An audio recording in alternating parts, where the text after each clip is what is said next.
Hakika kawaida huwa kabla ya kuanza khutba kuna kuombea dua wale wagonjwa waliotangulia, waliokuwa ni sababu ya sisi kufanya mambo kama haya. Na sehemu kama hii ilikuwa ni ya mzee wangu, lakini ameshikika na afya yake si mzuri. Kwa hiyo tutawaombea dua kwa wote insha Allah. Na sisi si ahli ya sehemu kama hii, lakini idha fukida malihu falkabihu malihu, basi tumewekwa tu ni tujaribu kushikilizia sehemu kama hii. Kwa hiyo insha Allah Mwenyezi Mungu awape afya waliokuwa wagonjwa, waliokuwa hospitalini, Mwenyezi Mungu awape afya na afwa. Waliotutangulia mbele za haki, Mwenyezi Mungu awarahamu. Waliowatana, Mwenyezi Mungu awazisalihishe nyoyo zao waweze kupatana. Wenye madeni, Mwenyezi Mungu awasalihishie kulipa madeni yao. Wenye watoto, Mwenyezi Mungu awasalihishie watoto wao. Ambaye hawana watoto, Mwenyezi Mungu awape watoto wema. Na sisi insha Allah Mungu atujalie ni katika akiba njema insha Allah kwa wazee wetu na umma insha Allah taala. Hakika tumetoka kwenye mwezi mtukufu wa Ramadhani, huku tukiwa kwenye hali tofauti tofauti. Tulikuwa kwenye Ramadhani, msimu ambayo kwamba ni msimu uliobora zaidi kuliko misimu yote.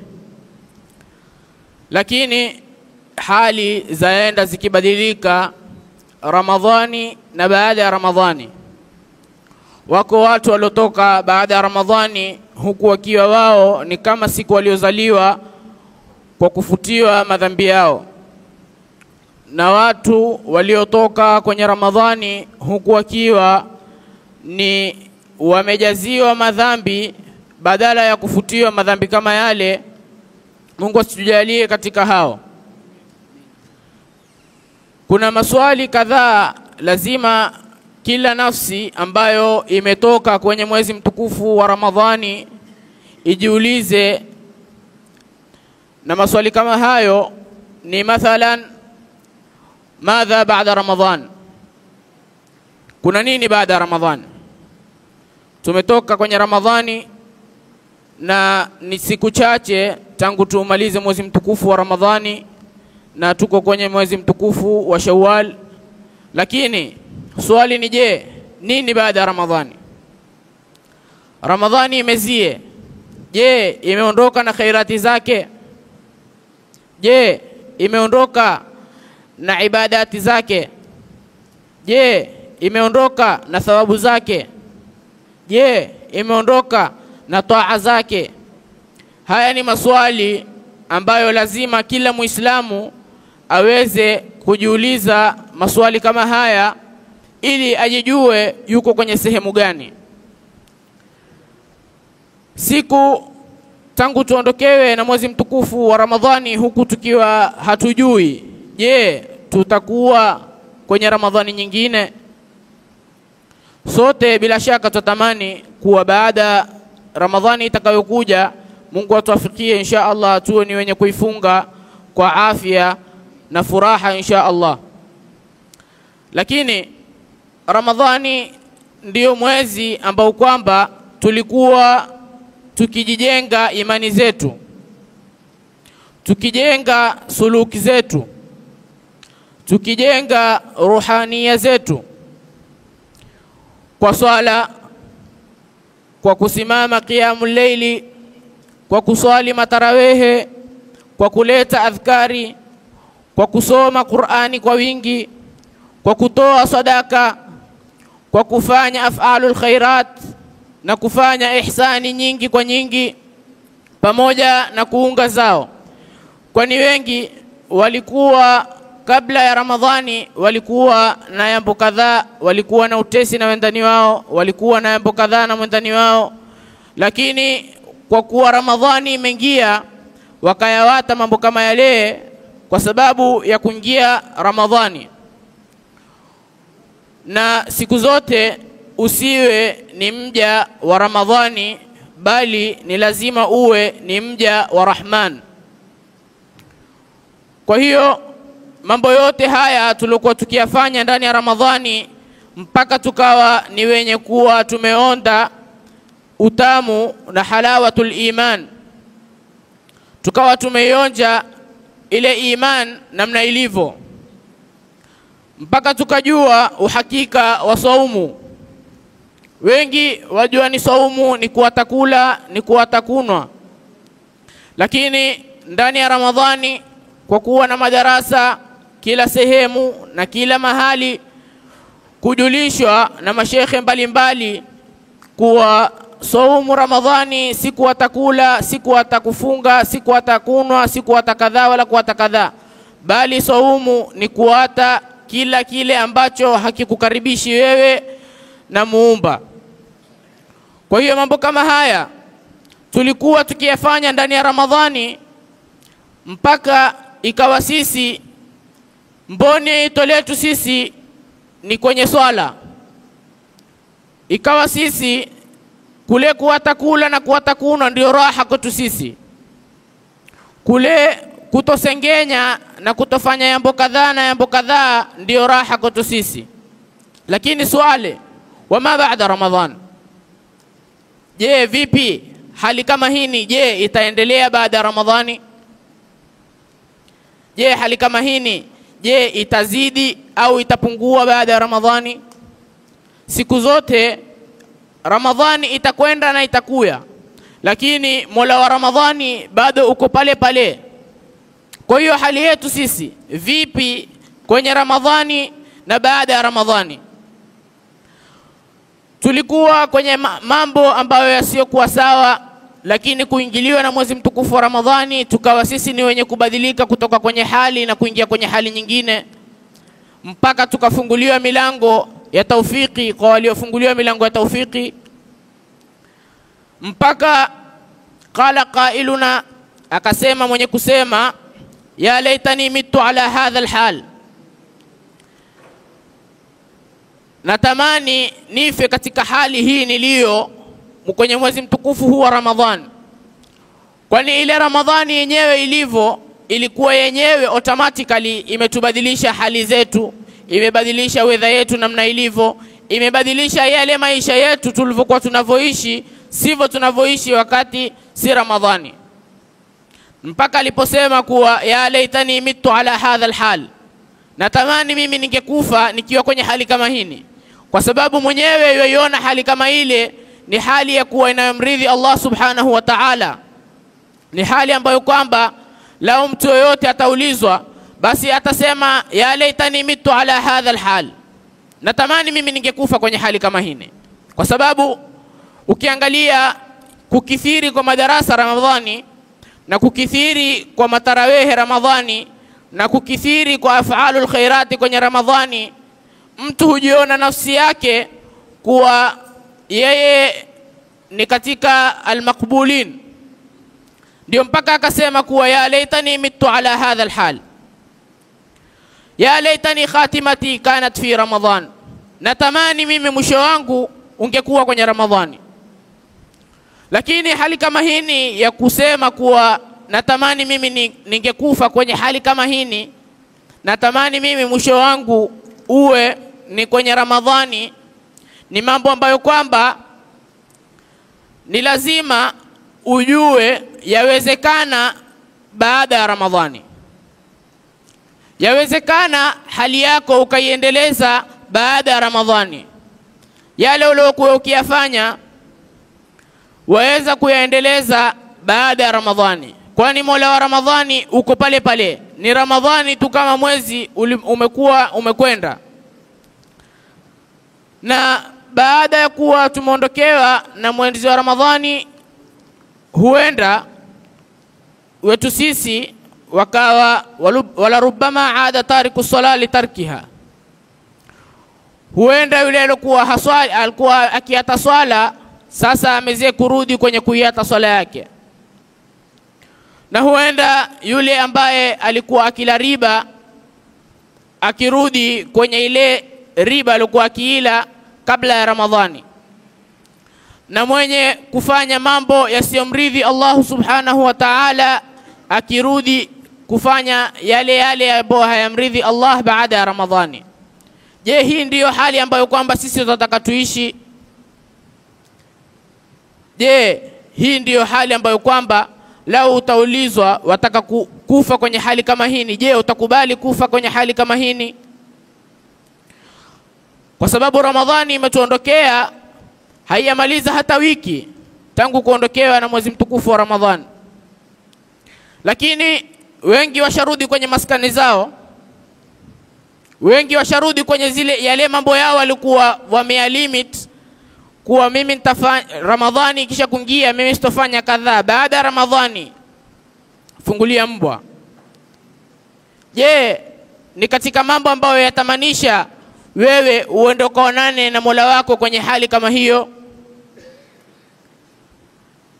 Na huenda kuwa wengine walikuwa hawayafanyi mambo kama haya wakati wa Ramadhani, walikuwa hawafanyi mambo mema wakati wa Ramadhani, walikuwa ni katika watu waliokuwa kwenye ghafla.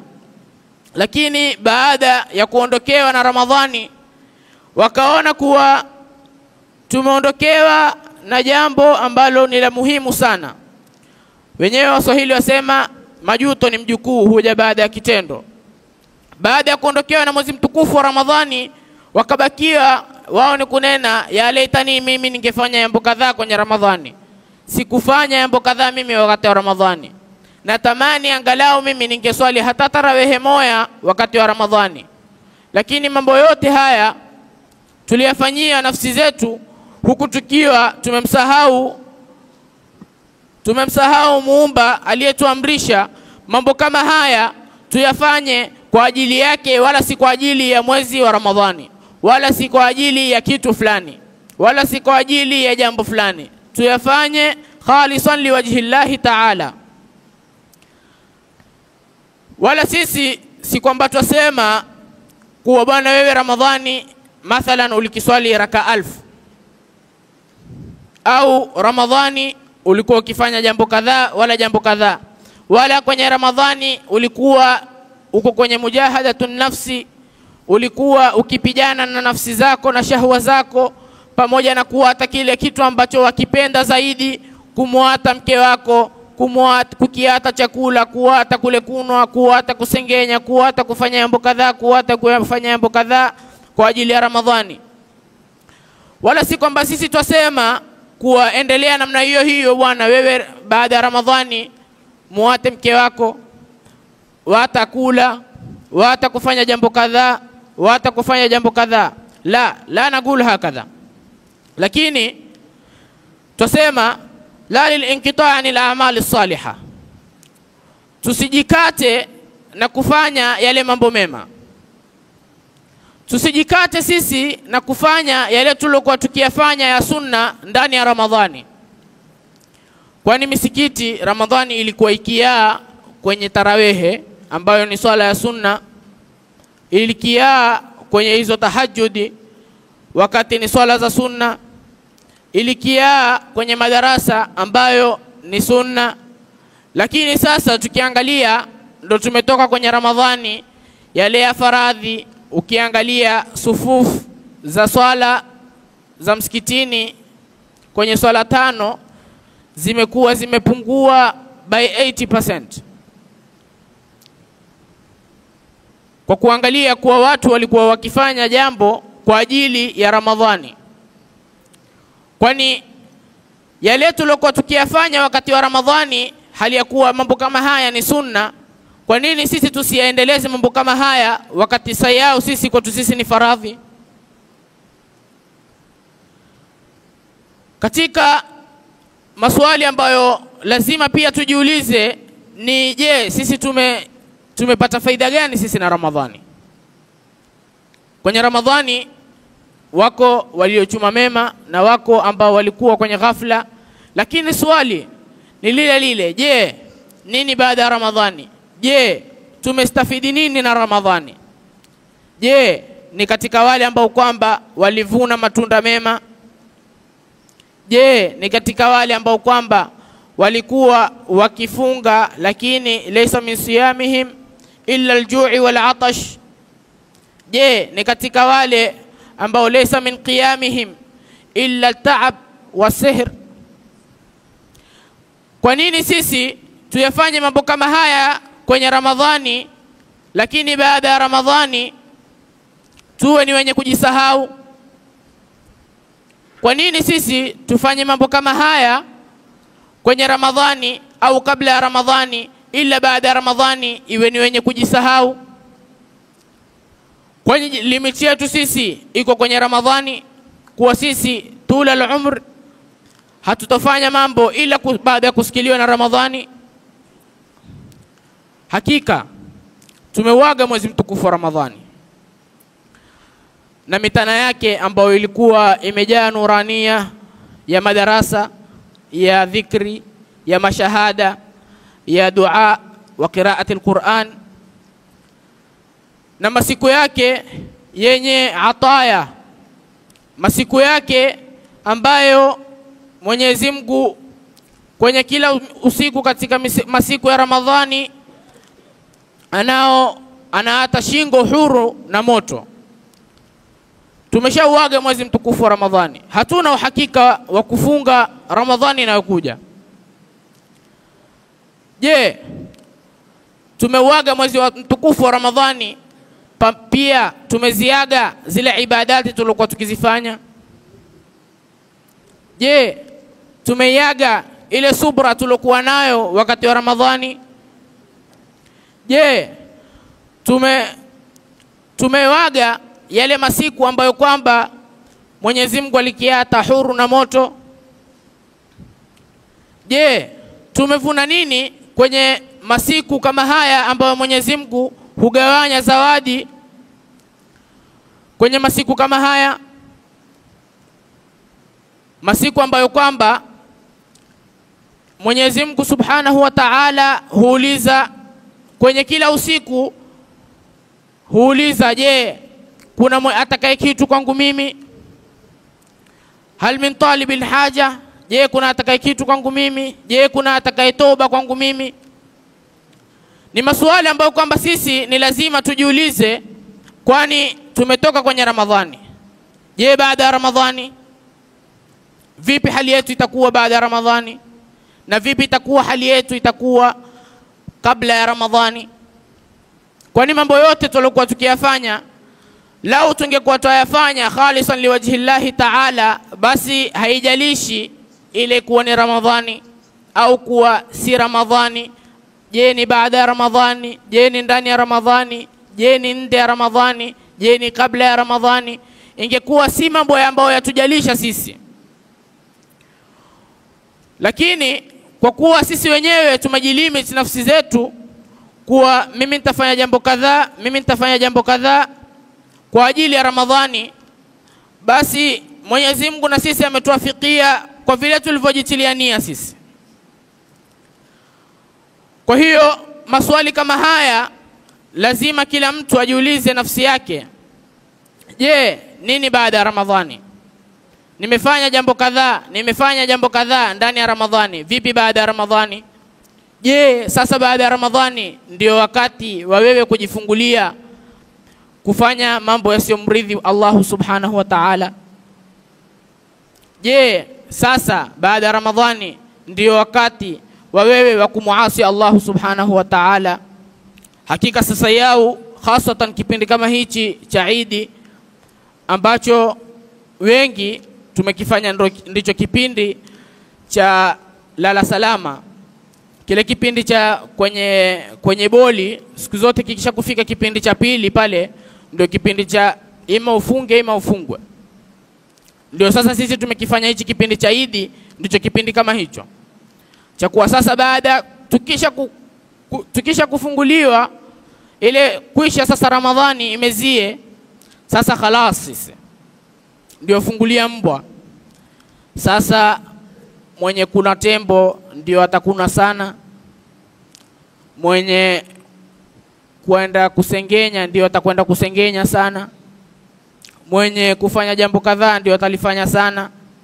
Kwani ule wakati wetu tuliokuwa tukiufanya sisi tukifunga, tukija madarasani, sasa umeondoka, sasa hakuna madarasa, sasa hakuna jambo kadhaa, sasa hakuna tarawehe. Kwa hiyo sisi wakati wetu tutautumia vipi? Tutakwenda sehemu fulani, tutakwenda kuangalia sinema, maana sasa ndio kushafunguliwa. Tulipokuwa kwenye Ramadhani mambo kama haya yalikuwa ni ihtiraman, hayafanywi. Hata ile maklabu ukiingia hupati hata Muislamu, lakini sasa ukiingia ndio washafunguliwa. Na kaida wenyewe watasema kuwa bwana, Ramadhani shetani amefungwa, lakini baada ya Ramadhani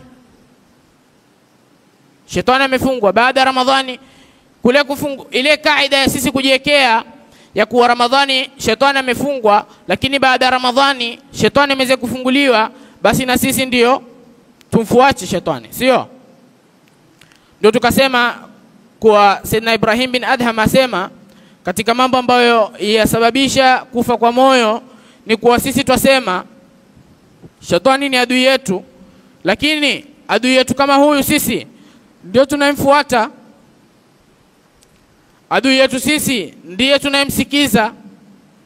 Adui yetu sisi ndiye ambaye hatumkhalifu. Kwa hiyo kufunguliwa mashetani kama hawa ndio imekuwa na sisi kujifungulia nafsi zetu, nafsi ambazo kuwa tulikuwa tumezilea kwenye taa ndani ya Ramadhani, nafsi ambazo kwamba tulikuwa tumezipa imani ya kisawa sawa, nafsi ambazo kwamba tulikuwa tumezishibisha subra na takwa ndani ya Ramadhani, lakini tuko wapi sasa yao? Nafsi kama hizi je, ziko wapi sasa hivi? Yale tulikuwa tukiyafanya ndani ya Ramadhani imekuwa hayasikilii hata 50% kwa mambo tunayofanya sasa yao. Tulikuwa tukifanya mambo ya sunna, sasa yao ya faradhi tumeyawata. Tulikuwa tukifanya mambo ya ziada, walikuwa Mwenyezi Mungu amewafikia kufuturisha huyu, kumfuturisha huyu, kumfanyia khairati huyu, kumfanyia khairati huyu. Sasa ndio tumeshamaliza mambo kama haya. Hakuna kufuturisha maskini, hakuna kutoa kadha, hakuna kufanya kadha. Je, hili ndio hali yetu sisi baada ya Ramadhani? Je, sisi tuko radhi kupambana na Mola wetu tukiwa kwenye hali kama hini? Maswali kama haya kila nafsi lao tutajiuliza, basi utapata wewe mwenyewe una question mark. Kwa kuwa question mark kama ile, wewe ulikuwa mwenyewe tayari, ulikuwa kabla ya Ramadhani una swali ukijiuliza, mimi ni mwenye kufanya jambo kadhaa. Kabla ya Ramadhani ulikuwa ukijiuliza nafsi yako, mimi nalikifanya jambo kadhaa, lakini je, yastahiki jambo kama hili kulifanya ndani ya Ramadhani? Je, jambo kama hili mimi nafaa kulifanya jambo ndani ya mwezi mtukufu wa Ramadhani? Je, jambo kama hili nastahiki kulifanya ndani ya mwezi mtukufu wa Ramadhani? Na hivyo hivyo ni lazima swali kama hili tujiulize baada ya Ramadhani. Jambo kama lile niloliwata kwa ajili ya Ramadhani sikulifanya ndani ya Ramadhani, je, yastahiki kulifanya nje ya Ramadhani? Je, yastahiki kufanya jambo kadhaa baada ya kuwa nimetoka kwenye mwezi mtukufu wa Ramadhani? Swali kama hili lao tutajiuliza, basi tutaepukana na mambo mengi sana. Kwani siku zote ibada haina limit ya kuwa mimi nitafanya ibada kwa kipindi fulani peke yake. La, hakika ukijilimit siku zote kama tulivyosema, ndio utaafikiwa kwa vile ulivyojiwekea limit nafsi yako. Basi sisi ambaye tumetoka kwenye mwezi mtukufu wa Ramadhani huku tukiwa hatujui hali yetu vipi, je, tutaifunga Ramadhani inayokuja? Je, mambo kama haya ambayo tutayafanya baada ya Ramadhani, tunataka Ramadhani inayokuja isikilie wakati sisi tuko kwenye hali kama hini?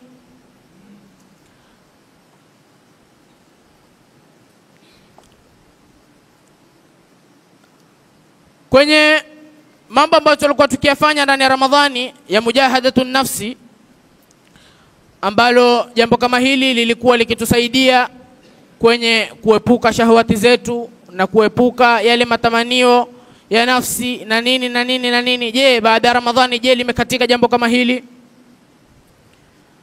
Maswali yote haya tumejiuliza baada ya kuwa tayari sisi nyoyo zetu na nafsi zetu tushazinosheleza na tushazijaza imani na takwa na kila jambo jema. Kwani Ramadhani ni kama station. Tuseme Ramadhani ni station ambayo kwamba mathalan utatukua gari lako utalipeka petrol station, utakwenda kulijaza mafuta. Na Ramadhani ni namna hiyo hiyo. Utakwenda pale kwenye ile station kama ile, utakwenda kuzijaza lile gari lako na kulifanyia amali.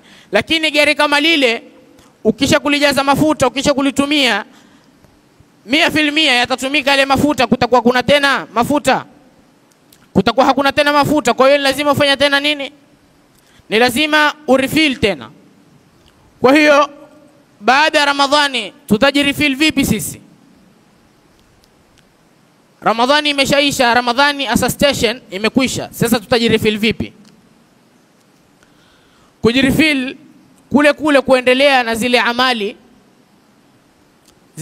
tulizokuwa tukizifanya ndani ya Ramadhani, ndio kujirefill nafsi zetu na taa. Kando na kuwa utasema mimi nilikuwa nikifanya jambo fulani wakati wa Ramadhani, kabla ya Ramadhani, lakini sasa siwezi kuliwata jambo kama hili. Basi hatukwambii kuwa wewe bwana bakia kuwa wewe ni malaika, usifanye kadhaa, usifanye kadhaa. La. At least jambo ambalo uweza kulifanya ni kuwa wewe tu uendelee na ile amali ambayo kuwa ulikuwa ukifanya ndani ya Ramadhani. Tukiwa sisi ni watu ambao kwamba tumefaidika na Ramadhani, je, tumepambika na sifa za almuttaqin? Je, tumepambika sisi na sifa za kuwa ni wenye kufanya mambo kwa ajili ya Mwenyezi Mungu? Walikuwa wakiyafanya mambo ya khairati ndani ya Ramadhani, Mwenyezi Mungu awatakabalie. Walikuwa wakiyafanya, wako walikuwa wakiyafanya khalisan liwajhi Allah Ta'ala, na wako walikuwa wakiyafanya kwa sababu ya show off, kutaka watu waseme fulani alikuwa akifutarisha, fulani alikuwa akifanya jambo kadhaa, fulani alikuwa akifanya jambo kadhaa. Hakika sisi tumetoka kwenye mwezi ambao kwamba ulikuwa ni mwezi wa taa na amali. Je, baada ya Ramadhani ndio tuingie kwenye miezi ambayo tumeifanya ni miezi ya kurudi kwenye maasi na kurudi kwenye moto? Je, miezi kama hii ambayo sisi tumeifanya ndio haina maana kwetu? Je, ni kweli haina maana? Je, ni kweli kuwa miezi kama hii haistahiki kwetu sisi kufanya taa kama hizi? Je, miezi kama hii ndio miezi ambayo kwamba sisi tupoteza zile hukuku ambazo tulikuwa tukizifanya ndani ya Ramadhani, katika mambo ambayo kwamba tukiwata swala, tukiwata zipindi, tulikiswali kwenye Ramadhani kwa jamaa? Mtu kwenye Ramadhani alikiswali zipindi 5 kwa jamaa maa takbiratul ihram. Lakini je, nje ya Ramadhani ni vipi hali yetu sisi na swala zetu 5? Je, baada ya Ramadhani vipi sisi pamoja wewe na alaka yako wewe na jirani yako? Katika yale mambo ambayo kwamba twajisahau sana baada ya Ramadhani ni jambo kama hilo tulikuwa tukilifanya la kujaza misikiti kwenye afalul khairati na swala na kufunga na nini na nini. Lakini baada ya Ramadhani kujisahau, kutokwenda kuswali kwa time utakayo, kufanya jambo kadhaa kwa kujisikia.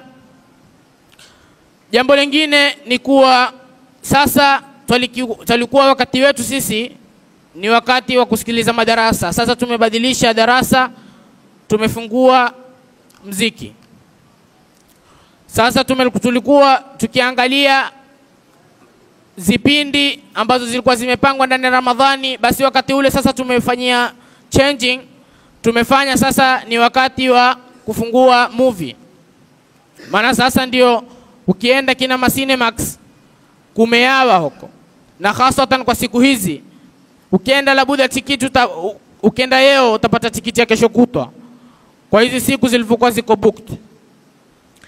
pamoja na kujisahau na kufanya mambo ambayo sheitani ndiyo kwake yeye ni mambo yenye ladha. Lakini ukiangalia kwa Ar-Rabb Jalla Jalaluhu ni mambo yenye kutukiza. Kwa hiyo sisi hali yetu baada ya Ramadhani yatakiwa iwe sampuli gani?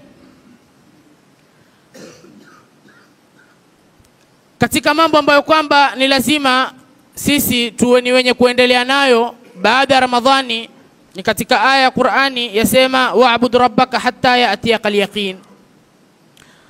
Uwe ni wenye kumwabudu Mola wako hatta ya'tiyakal yaqin. Usiwe wewe ni mwenye kumwabudu Allah subhanahu wa ta'ala kwenye fatra muayyana. Siku moja shetani alikuwa kwa mwanachuoni ambaye alikuwa ni abid, akaja akamkuta yuko kwenye khalwa yake yuaswali.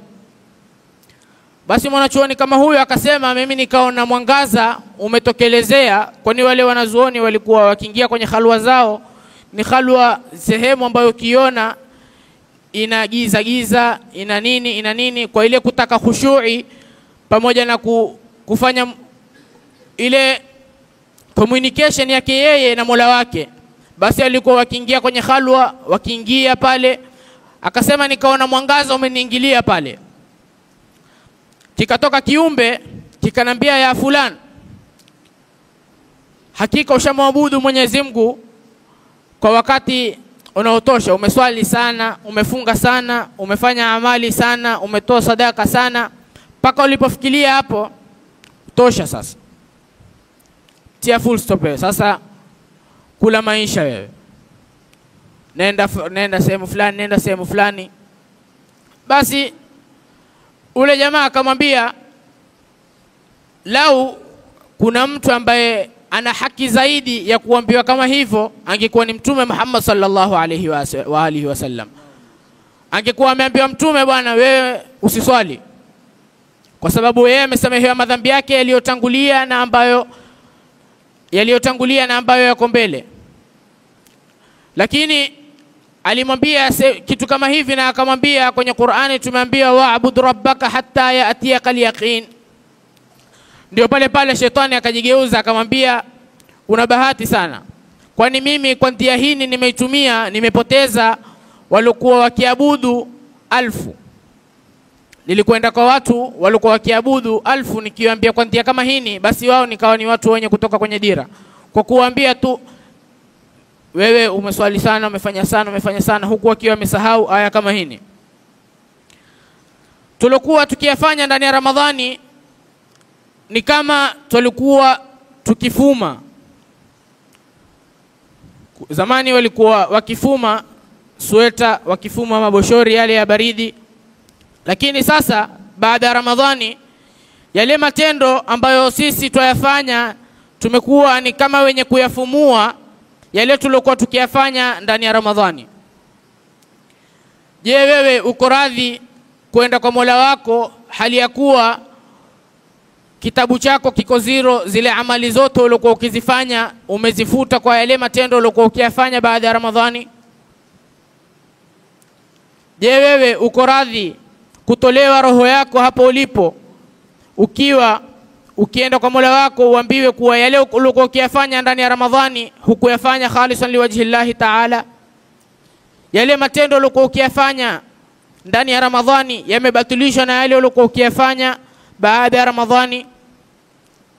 Kwa hiyo sisi sote lazima sisi tuwe ni wenye kutia akili na kutanabahi kuwa yale tulikuwa tukiyafanya ndani ya Ramadhani ni lazima kwetu sisi kuendeleza baada ya Ramadhani.